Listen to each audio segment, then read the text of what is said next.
Boa noite, vamos aqui, voltamos agora para a nossa aula de revisão. É nesse momento que a gente faz o quê? A gente pede VAR. A gente faz um flashback de tudo que rolou durante a semana. E essa semana a gente teve aula sobre resenha, tivemos aula sobre o ensaio, e também falamos hoje, né, na aula de hoje, falamos sobre tipo de sujeito, estudo do sujeito. Então, vamos fazer o seguinte, vamos revisar tudo isso, que não é para ficar faltando nada aí no seu conhecimento, tá bom? Na sua bagagem aí, vocês colocam um pouquinho mais sobre resenha, um pouquinho mais sobre ensaio e tipo de sujeito. Então, vem para a aula, porque o juiz está apressado, ele está pedindo VAR. E quando ele pede VAR, um VAR não se pode negar, né? Se pedem bis, um bis não se despreza, não. Então, simbora. Vamos começar falando de resenha, resenha crítica, ensaio. Há uma diferença da resenha para o ensaio, devido à pessoalidade dos textos, principalmente, né? Vamos lembrando da resenha, então. A resenha crítica, para os que não assistiram à aula, para quem perdeu a esse conteúdo, são textos publicados em jornais, sites, revistas, blogs. Hoje mesmo nas redes sociais também a gente publica bastante resenha. YouTube, né? No YouTube você faz os vídeos, os vlogs. Você faz podcast hoje de resenha também. Hoje tem resenha para todo lado.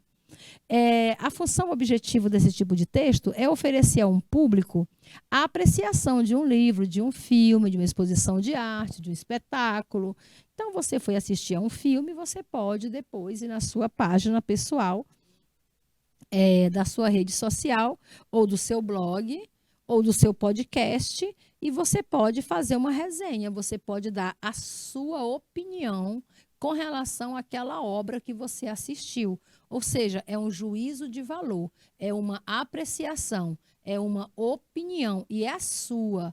Acentue bem que ali é a tua impressão, porque vai que outra pessoa assistiu ao mesmo filme e teve uma visão diferente, né? Bem, a resenha crítica, ela não segue o padrão jornalístico porque ele não é um texto imparcial. Até porque não é uma notícia, não é um fato, né? O propósito é apresentar uma análise interpretativa a respeito de uma obra. Então, na verdade, é bastante subjetivo.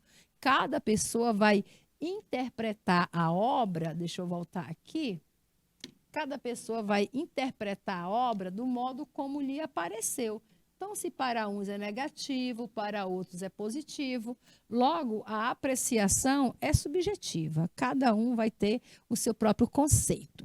Costumam trazer também resumo sucinto da obra antes de você dar a sua opinião. É importante que você cite as partes relevantes da obra, mas cuidado para não ficar dando spoiler, porque aí vai fazer a pessoa perder o interesse, tá bom?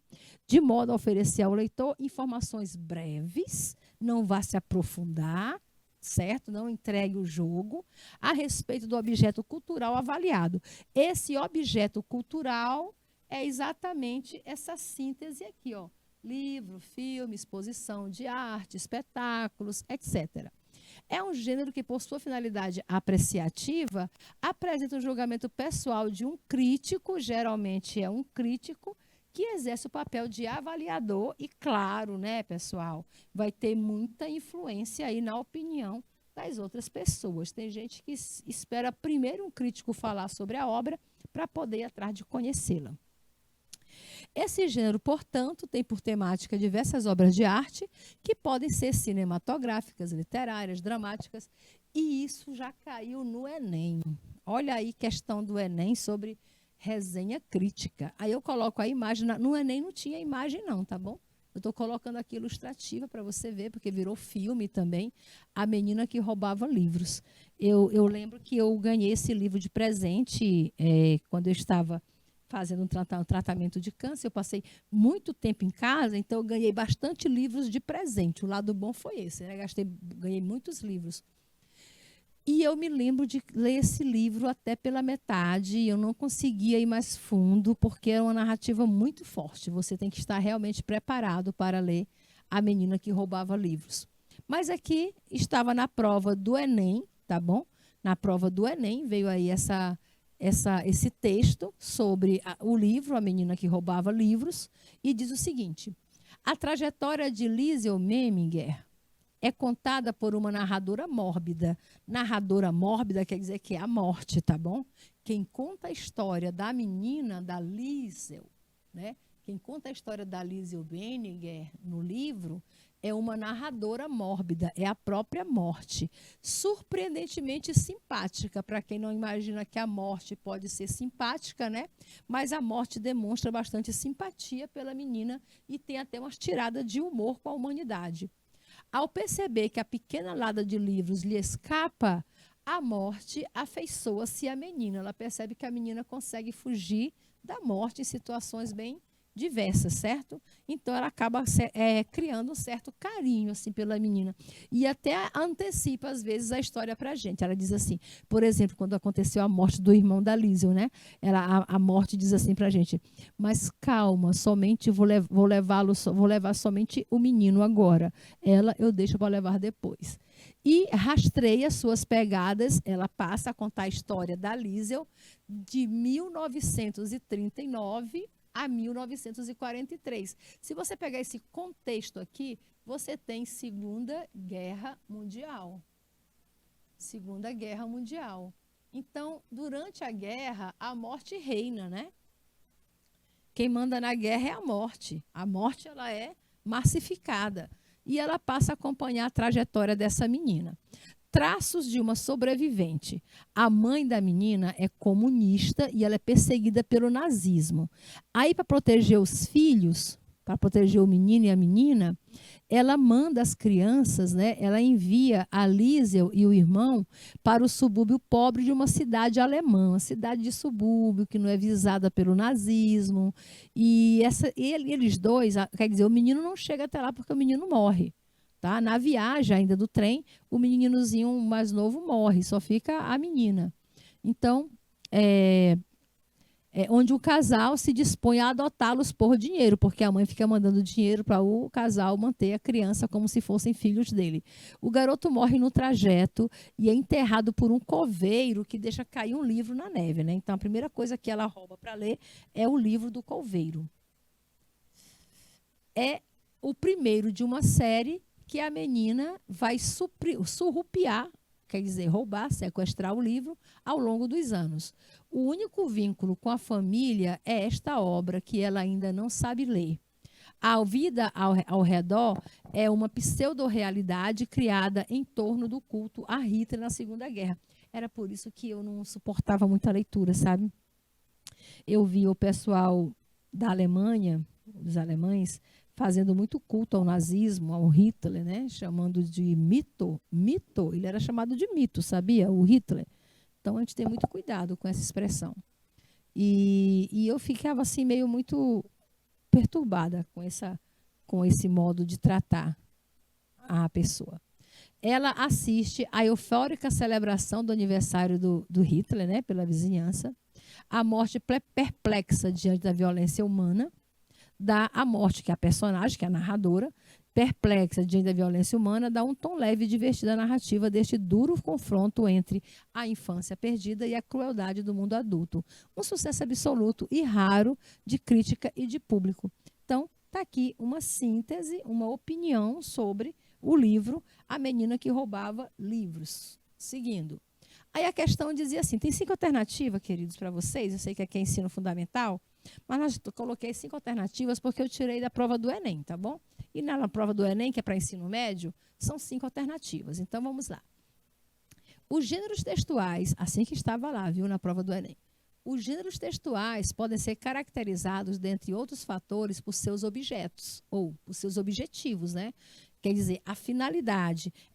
A que veio ao mundo? Você pergunta, qual é a finalidade desse texto? Aí, quando você sabe a finalidade, você sabe que gênero textual é esse. Qual é o papel social desse texto? Por exemplo, um panfleto. Qual é o papel social do panfleto? Divulgar coisas, né? Qual é o papel social de um romance? E esse texto que a gente acabou de ler, qual é o papel social dele? Para que é que ele serve? Então, quando você se faz essa pergunta, você acaba descobrindo o gênero textual. Esse fragmento, quando é fragmento, foi só um trecho, quer dizer que tinha muito mais a ser lido, né? Mas se tratando de prova de Enem, não tem como você colocar um texto inteiro se o texto for muito longo, porque aí o candidato que só tem 5 horas e meia para responder a prova, vai passar 3 horas lendo o texto, aí não tem condição. Esse fragmento é o quê? É uma reportagem, que é um gênero textual, pois busca convencer o interlocutor da tese defendida ao longo do texto. Aqui para nós, a reportagem é um texto informativo e também argumentativo, tá bom? Então, quando você fala de reportagem, você não fala apenas de convencimento, porque a reportagem não é só convencer, ela também tem a função de informar. Tem que fazer as duas coisas. A reportagem mais informa do que convence. Mas pode sim, numa reportagem, ter opiniões, tá bom? Só que a opinião, ela não é o principal foco da reportagem. O principal foco da reportagem é trazer informações sobre um assunto, que não é o caso aí da história do livro.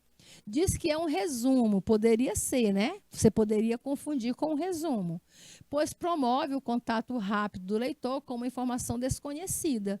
Ora, pode ser o resumo de uma obra, certo? Mas ali você diz assim, até a hora que a pessoa diz assim, a morte traz ao texto um toque leve, ela simpatiza, ela é simpática. Quando a pessoa diz que a morte é simpática, que ela traz mais leveza para a história, você, de repente, a outra pessoa que leu não entendeu dessa forma. Não viu que a narradora a morte fosse assim tão leve, tão, né, sarcástica. Eu mesma, quando eu comecei a ler, quando eu percebi que a morte que estava contando a história, eu já fiquei... né? Então, o resumo, gente, é uma síntese objetiva, tá bom? É uma síntese objetiva e ela realmente traz informações e não são informações desconhecidas, são informações sobre a obra desconhecida para quem não conhece. Sinopse e resumo são muito parecidos, só que a sinopse ela é bem menor do que o resumo. É aquilo que você encontra, por exemplo, quando você está procurando no Netflix. Você está na Netflix procurando um filme para assistir e aparece uma síntesezinha assim sobre o filme. Umas 3, 4 frases. Certo? E diz quem é o autor, quem são os personagens, quem são o elenco. Aí isso é sinopse. Sinopse, pois sintetiza as informações relevantes de uma obra de modo impessoal. No caso, ela não fez essa coisa de modo impessoal, porque ele deu o entendimento dele. Instrução não é. Instrução é quando você diz como é que alguém deve fazer alguma coisa. Instrução é uma receita de bolo, instrução é um tutorial de maquiagem.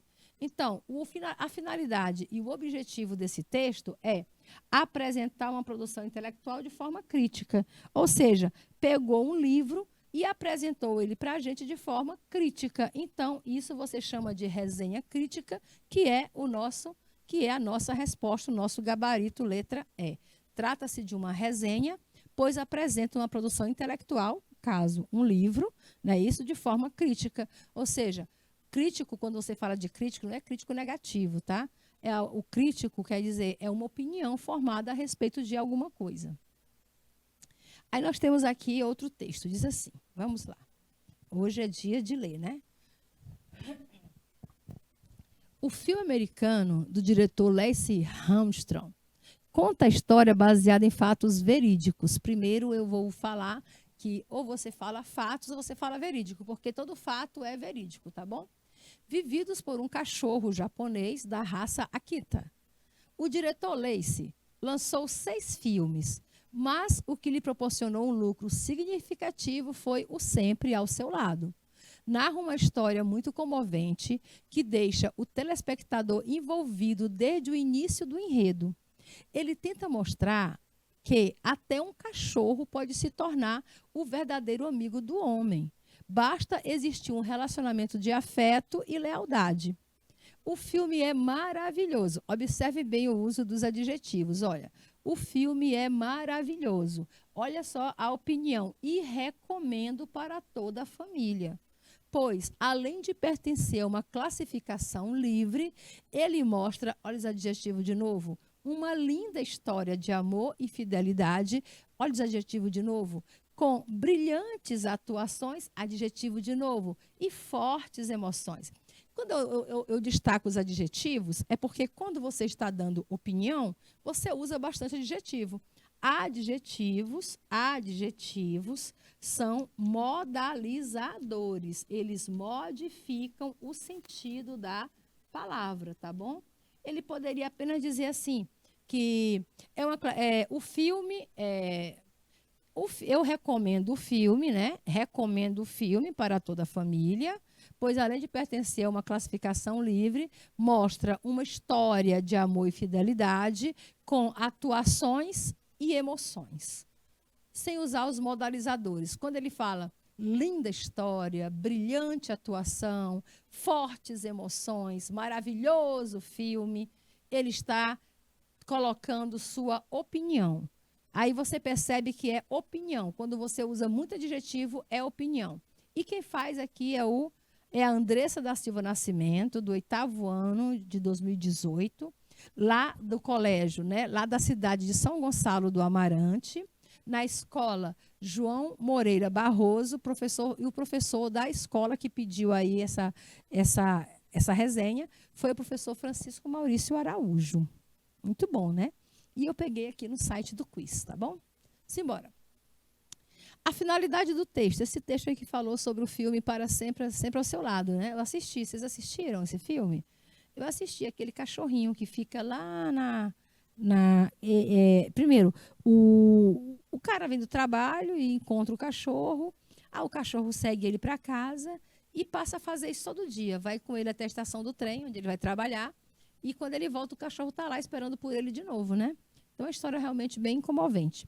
A finalidade do texto que falou sobre o filme, Sempre ao Seu Lado, é noticiar um filme que em breve será lançado no cinema. Às vezes fazem isso.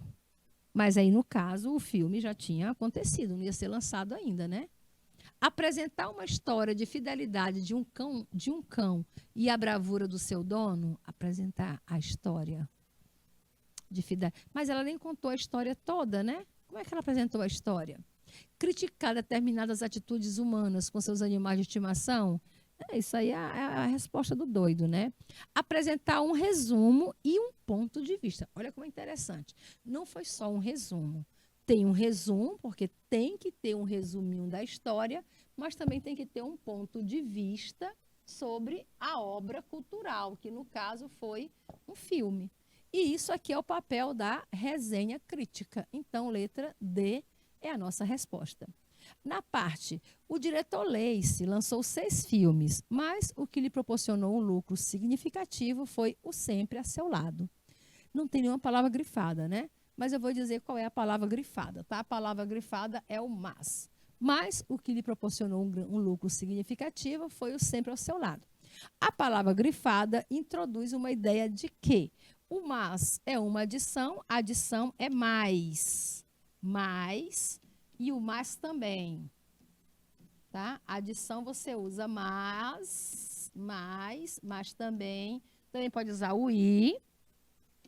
São as conjunções aditivas, tá? Chamando de conjunções aditivas. Alternância você pode usar ou, você pode usar ora, entre outras, né? Oposição você pode usar o mas, o porém, todavia, entre outros, tá bom? E de conclusão, você gosta de usar o portanto. Portanto, pois, são os mais usados. Então, a palavra é mas. E mas é o quê? É uma oposição ou chamada de conjunção adversativa, tá bom? Faz parte das conjunções adversativas. Simbora. Agora você vê aí uma imagem de um filme. Vem mais texto para a gente. Round 6. Round 6 se destaca por suas qualidades técnicas, mas o recheio é a parte mais importante desse bolo. A forte crítica ao sistema capitalista e, principalmente, aos governos que nos vendem uma falsa democracia são os principais destaques da trama. Então, aqui você percebe que, nesse filme chamado Round 6, certo? A forte crítica, o tema do filme, forte crítica ao sistema capitalista, principalmente aos governos que nos vendem uma falsa democracia. Falsa democracia, certo? Então, você pensa que é liberdade, mas não é. O roteiro, a todo momento, nos mostra os principais problemas de um sistema financeiro predatório que promove a competição entre as pessoas, que é uma característica do capitalismo, tá bom? Competição entre as pessoas é característica do capitalismo. Promove a competição entre as pessoas e coloca o dinheiro acima de tudo. Colocar o dinheiro acima de tudo também é uma característica do capitalismo. Então, daqui você percebe a crítica ao sistema capitalista. Por mais que os personagens coloquem sua vida, a própria sorte em Round 6, o jogo é muito mais justo do que o cotidiano de cada um deles, pois pelo menos há uma chance de sobrevivência. Seja por dificuldades impostas pelos nossos erros, seja por nascermos, olha só como ele coloca em primeira pessoa, nossos erros, né? Colocando eu, você, todo mundo junto da história. Seja por nascermos, de novo, estamos nós tudinho dentro da história. Seja por nascermos em um lugar que ceifa quer dizer que mata nossa liberdade e nos garante miséria, todos temos, tá aí, nós tudinho junto de novo na história, ó, colocou nós tudinho no contexto. Todos temos uma história difícil. E Round 6 deixa isso muito claro em sua alegoria. Daqui a fonte de onde foi tirada esse texto. E uma imagem ilustrativa do filme Round 6. Simbora. Round 6, quarta questão. Round 6 é um drama sul-coreano sangrento.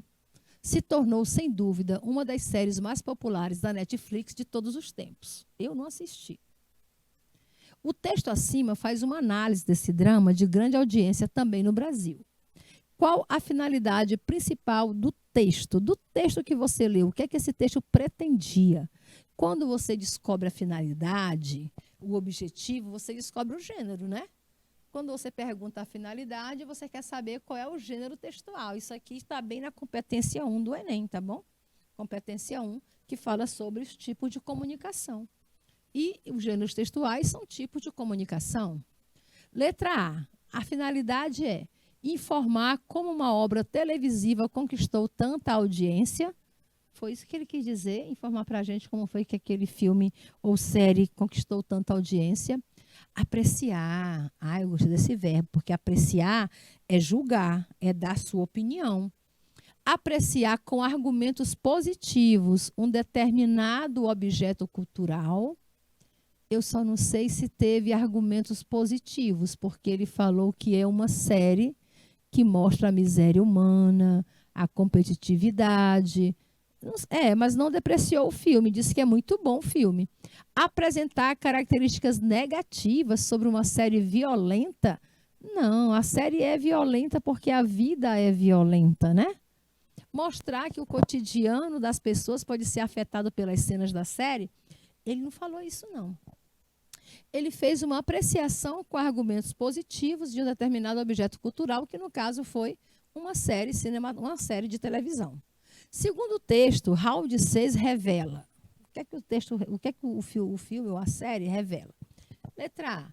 As dificuldades impostas pelas pessoas mais humildes, impostas pelas pessoas, quer dizer, são as pessoas humildes que impõem dificuldades? Ou revela um roteiro com fortes críticas ao capitalismo no mundo? Ou revela a liberdade imposta pelo capital financeiro predatório? Tem coisa errada aí, né? Liberdade financeiro predatório. Ou revela que a competição entre as pessoas está acima de tudo? Se você entendeu o que o texto quis passar para a gente, foi falar sobre um roteiro de filme, né, como roteiro da série, com fortes críticas ao capitalismo no mundo. Então, vamos de letra B. Com certeza. E vocês me acompanharam nessa, que eu tenho certeza que vocês não erram esse tipo de questão interpretativa. Aqui mais um filme chamado Minha Mãe é uma Sereia.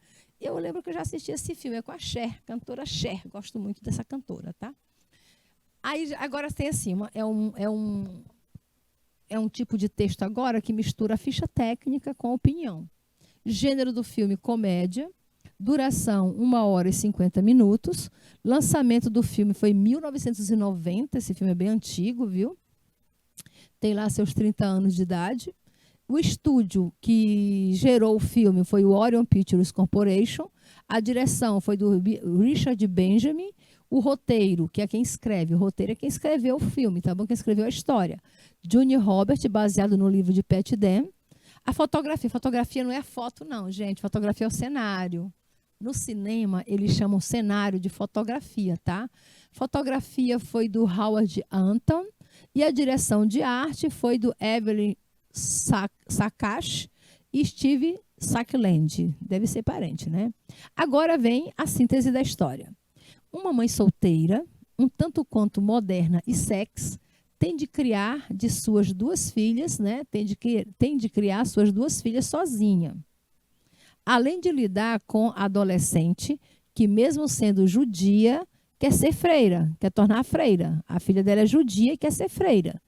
Conflitos em um padrão de família não muito aceitável na época em que o filme se passa, né? Porque mãe solteira era um problema para a sociedade até bem pouco tempo.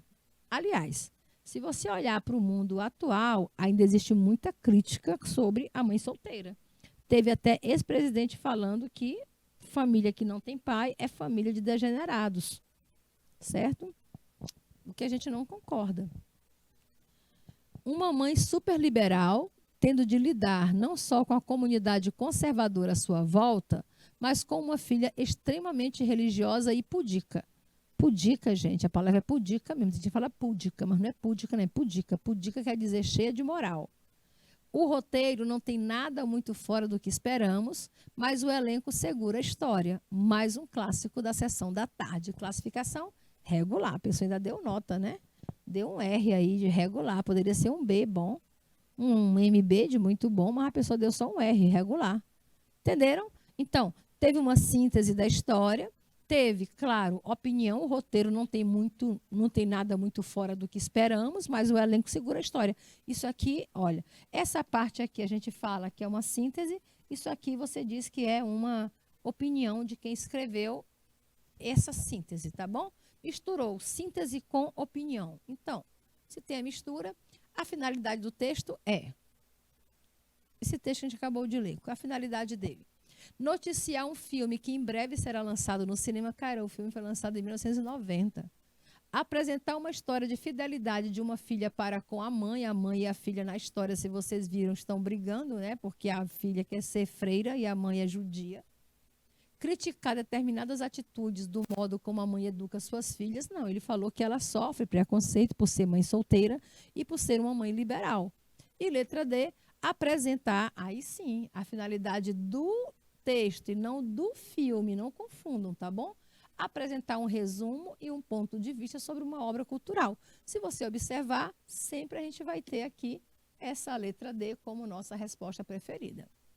E 7ª questão, o fragmento da resenha que apresenta uma opinião do autor sobre o filme é: além de lidar com adolescentes que, mesmo sendo judia, quer se tornar freira, conflitos em um padrão de família são não muito aceitável na época em que o filme passa.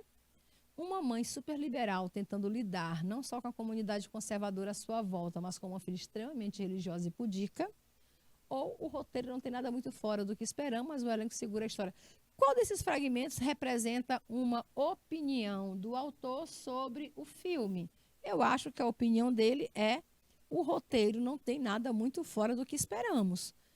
Esperamos, já coloca a gente junto com ele na história, né? Então mostra aí essa tentativa de influenciar o público, tá bom?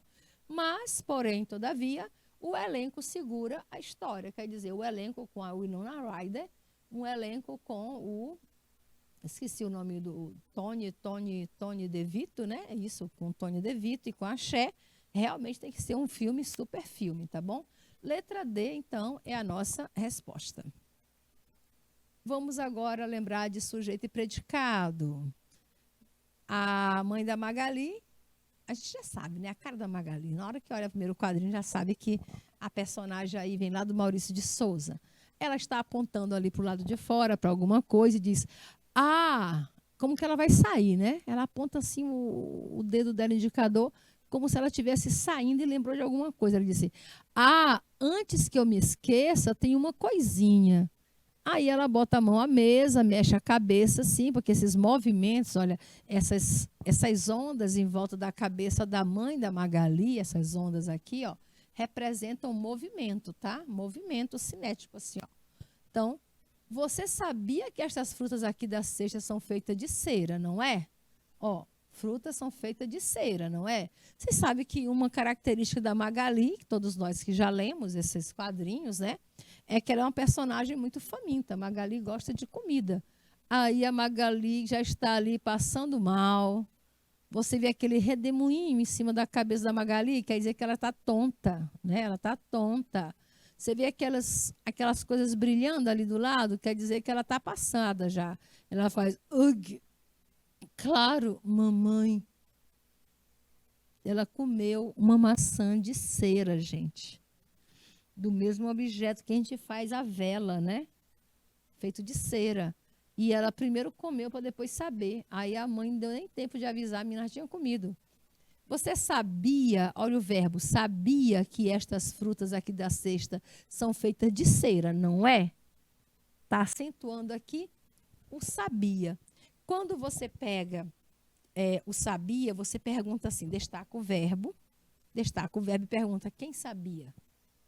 Quem era que sabia que as frutas da cesta eram feitas de cera? Quem sabia? O você. Você sabia. Então, você já deduz que você é o quê? É o sujeito da oração, tá bom? Você é o sujeito da oração. É simples. Quando você quer estudar o sujeito, você isola o verbo, pergunta quem, antes do verbo, quem sabia? A resposta à pergunta, você sabia, é o sujeito. É assim que a gente aprende a encontrar o sujeito dentro das orações, tá bom? Então, tudo o que sobra, sabia que estas frutas aqui da cesta são feitas de cera, não é? Tudo que foi, ó, já que o sujeito ficou aqui isolado, tudo que fica de fora do sujeito a gente chama de predicado. Entenderam? Pega-se a oração, isola. Pega-se o verbo principal da oração e faz a pergunta: quem? Quem sabia? Você. Você é o sujeito e tudo. Aí você isolou o sujeito, tudo que sobra, tudo que fica de fora do sujeito, a gente chama de predicado. Termos essenciais da oração são dois os termos essenciais da oração, sujeito e predicado. Sujeito é o ser do qual se diz alguma coisa, certo? E o predicado é aquilo que se declara sobre o sujeito. Então, você tem sujeito pobreza, o sertanista, um vento áspero. Pobreza não é vileza, não é vileza, é o que se fala sobre a pobreza, logo é um predicado. Os sertanistas capturavam os índios, então quem capturava os índios eram os sertanistas, é uma informação sobre o sujeito. Um vento áspero sacudia as árvores, então sacudir as árvores é a informação sobre o vento áspero. Logo, o predicado é aquilo que se declara, aquilo que se afirma sobre o sujeito. Ok? Aí, se você vai para a gramática tradicional, vou colocar aqui para vocês, porque ainda agora a gente viu a gramática contextualizada, mas se você estuda sujeito pela gramática tradicional, você vai ter a seguinte composição. Existem 1, 2, 3, 4, 5 tipos de sujeito, né? O sujeito simples, que possui apenas um núcleo, composto quando tem mais de um núcleo, desinicial, quando é identificado pela terminação do verbo, indeterminado, quando não se pode saber quem foi que realmente praticou a ação do verbo, e sujeito inexistente, quando o verbo for um verbo de ação, de ação feita pela natureza, ou quando tiver os verbos impessoais, como o verbo haver e fazer, haver indicando existir e haver indicando tempo. Aí você tem aqui, o Juquinha está dando trabalho, tem ali, ó, efeito MEC. MEC é o Ministério da Educação, né? Efeito MEC. Aí a professora tia está apontando ali para a conta que o Juquinha fez e disse, ó, a conta, se você está observando, tem 10 menos 7 dá igual a 4. Foi o Juquinha que fez, tá bom? Aí a professora aponta para o resultado e diz, essa conta está errada. A resposta certa é 3 e não 4, né? 10 menos 7, 3. A conta está errada. A resposta certa é 3 e não 4. Ela diz bem com ênfase, usando ali, ó, eu falei para vocês que o uso da exclamação é para dar ênfase, né? Emoção. Aí o meninozinho birrento bota a mão para trás, fecha os olhos e diz, é melhor sobrar do que faltar. Pelo menos sobrou, né? É a boa tirada dele aí, ó. É melhor sobrar do que faltar. Vamos lá, o que, é que a gente quer disso aqui? Primeiro, quando diz, essa conta está errada, né? Aí você tem aqui, olha, essa conta está errada, todo isso aí é o texto.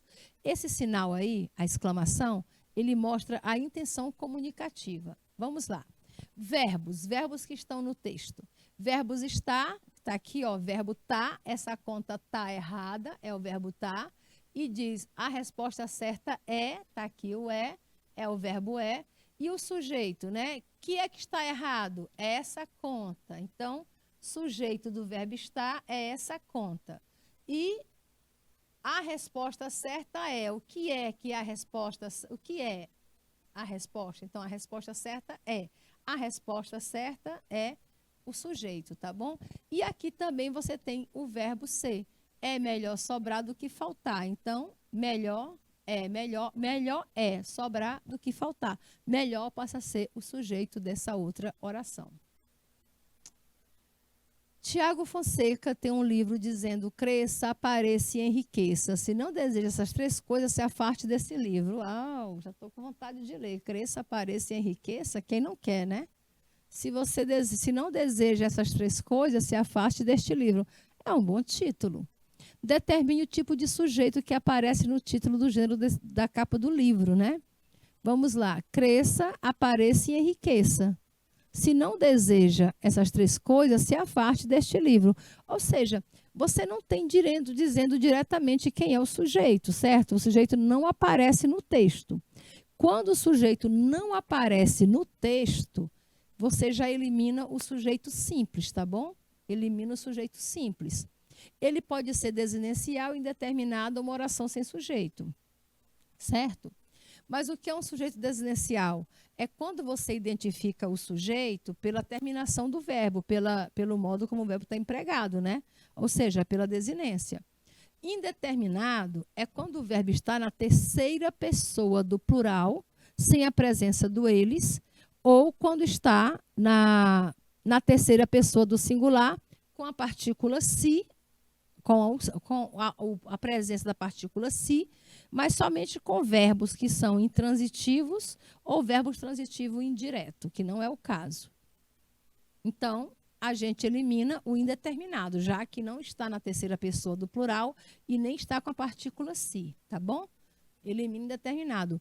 Oração sem sujeito acontece quando você tem verbos que indicam fenômeno da natureza, ou verbo haver no sentido de existir, ou verbo fazer no sentido de tempo decorrido, que não é o caso. Então, a nossa resposta ficou sujeito desinencial. Cresça tu, apareça tu, enriqueça tu, e se tu não deseja essa obra, tu se afaste desse livro. Ou seja, o sujeito fica subentendido pelo modo que o verbo foi empregado, logo sujeito desinencial. Uma vida inteira pela frente. O tiro veio por trás, da Cíntia Moscovitch, né? Uma vida inteira pela frente é uma frase nominal. Uma vida inteira pela frente não tem verbo. Não tem verbo. Então, eu chamo de frase nominal. Frase nominal, a gente viu na primeira aula, aquela que não tem verbo. O tiro veio por trás. Verbo, veio. Pergunta: quem veio por trás? Quem veio por trás foi o tiro. O tiro veio por trás. O tiro é sujeito. Tudo o que sobra do sujeito você chama de predicado. E aqui eu não vou analisar porque é uma frase nominal, se não tem verbo, não tem como você analisar. Quem é o sujeito da segunda oração? O tiro. O tiro veio por trás. A gente já determinou aí, não foi? Simbora. Terceira questão. O anúncio diz: vende-se. Ixi, Maria. Vende-se. Para que essa vírgula mesmo? Vende-se esta casa. Casa até que é bonita, né? Rua Princesa Isabel, número 295, bairro Santa Luzia, bem próximo ao centro. Tá aí. Bonitinho, né? O problema é essa vírgula. No anúncio há um erro. Há um erro que consiste. Tem um erro mesmo aí, né? Vende-se esta casa. Qual é o erro que aparece nesse título? Usar o verbo vender no singular, mas está certo. Como é só uma casa, esta casa, o verbo fica no singular. Se fossem casas, aí teria que ser assim, ó, vendem-se casas, porque aqui não é sujeito indeterminado, tá? Isso aqui é voz passiva sintética. Voz passiva sintética, casas, que se fosse na analítica ficava casas são vendidas. Casas são vendidas. Então, tem sujeito. Logo coloca vendem-se. Para concordar com o sujeito, casas, né? Casas são vendidas. Então, sujeito casas, tem que ser no plural. Então, não é. O verbo está no singular, não está errado. Usar o sujeito determinado, mas aí que é o problema, porque não é sujeito determinado. Eu falei para vocês que o sujeito determinado, o verbo fica na terceira pessoa, do jeito que está aqui, ó, terceira pessoa, com a partícula se, certo? Mas só que o verbo tem que ser um verbo intransitivo ou um verbo transitivo indireto. Verbo intransitivo, tipo viver. Vive-se bem nesse lugar. Aí é sujeito determinado. Verbo transitivo indireto, tipo verbo precisar. Precisa-se de pedreiros. Aí você chama de sujeito indeterminado. Mas o verbo vender é um verbo transitivo direto, não cabe dentro desse conceito. Usar um sujeito oculto. O sujeito não está oculto, não. O sujeito está aqui, ó. Esta casa. Esta casa é o sujeito. Separar o sujeito do predicado com vírgula. Nunca faça isso, tá bom? Nunca coloque vírgula separando sujeito de predicado. Mesmo que esteja nessa ordem inversa aí, você não faça isso porque fica muito feio. Chove, chuva, chove sem parar. Chove, chuva, né? Aqui, ó, quem é que vai chover? A chuva. Chuva, chove. Aqui é sujeito e aqui é o predicado. É por isso que eu chamo isso aqui de sujeito, a gente chama de sujeito pleonástico, né? Chove sem parar. Agora aqui não tem sujeito. Chove sem parar é um verbo que indica fenômeno da natureza. E se indica fenômeno da natureza, não tem, é chamado de verbo impessoal. É chamado de verbo impessoal, porque não tem quem faça essa ação de chover, a não ser a própria chuva. Por isso, você chama isso de sujeito indeterminado, aliás, oração sem sujeito ou sujeito inexistente. E hoje a gente reviu aqui o resumo, fizemos uma síntese de resumo, resenha e de também tipo de sujeito. A gente se encontra na próxima semana com mais aula de língua portuguesa. Bom final de semana e até logo.